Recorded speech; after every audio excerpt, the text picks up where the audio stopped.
Today, we delve into the world of classical literature and explore the timeless narrative of Jane Austen's magnum opus, Pride and Prejudice. Published in 1813, this novel provides a nuanced exploration of societal norms, courtship, and the intricate dance of reputation in Regency England. Austen's characters come to life with her sharp wit, social commentary, and keen understanding of human nature. Our discussion will take the shape of a detailed summary, accompanied by analysis and concluding thoughts. With this, let us begin the literary journey through Pride and Prejudice. Pride and Prejudice opens in the small village of Longbourn, England. At the heart of the narrative, we have the Bennet family, led by Mr. and Mrs. Bennet and their 5 unmarried daughters, Jane, Elizabeth, Mary, Kitty, and Lydia. Upon learning of the arrival of a wealthy bachelor, Mr. Bingley, in their neighborhood, Mrs. Bennet sees a promising opportunity to marry off one of her daughters. At a local ball, Bingley is taken with the eldest daughter, Jane, while his friend, the brooding and proud Mr. Darcy, slights the lively and witty Elizabeth Bennet, planting the seeds of their tumultuous relationship. In parallel, Elizabeth's friend Charlotte Lucas gets married to Elizabeth's rejected suitor, the pompous Mr. Collins, a cousin who will inherit Mr. Bennet's estate due to a legal stricture. Meanwhile, the handsome but deceitful Mr. Wickham arrives in town, charming the community, and particularly Elizabeth, with his tales of woe concerning Darcy's alleged wrongs. Jane's relationship with Bingley seems to be progressing well until Bingley suddenly departs for London, breaking Jane's heart. Elizabeth, now deeply prejudiced against Darcy due to Wickham's stories, blames him for Bingley's departure. During a visit to the Collinses' household, Elizabeth encounters Darcy, who proposes marriage despite his apparent disdain for her family's lower social status. His proposal, steeped in pride, is promptly refused by the prejudiced Elizabeth, who accuses him of separating Jane and Bingley and mistreating Wickham. In response, Darcy writes Elizabeth a letter revealing the truth.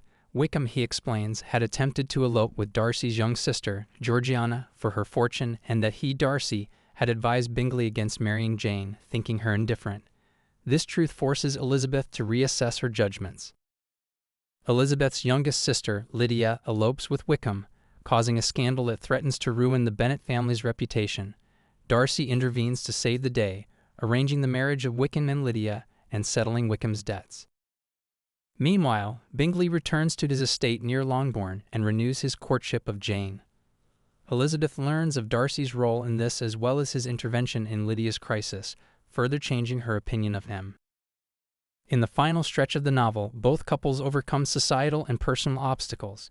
Bingley proposes to Jane, who gladly accepts. After some introspection and a change of heart, Darcy again proposes to Elizabeth, this time with genuine respect and equality. Elizabeth, who has seen the error of her initial prejudice, accepts, leading to a double wedding. Pride and Prejudice is a tale of love, reputation, and class, but at its core, it's a critique of societal norms and the power of first impressions.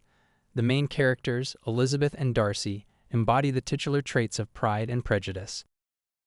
Elizabeth's prejudice against Darcy's pride and perceived haughtiness blinds her to his true character at first. Conversely, Darcy's pride in his status prevents him from acknowledging his growing affection for Elizabeth.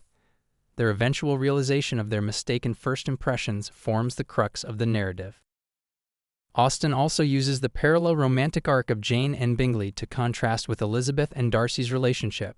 While the former is straightforward and almost too ideal, the latter is complex and filled with nuances, just like human nature.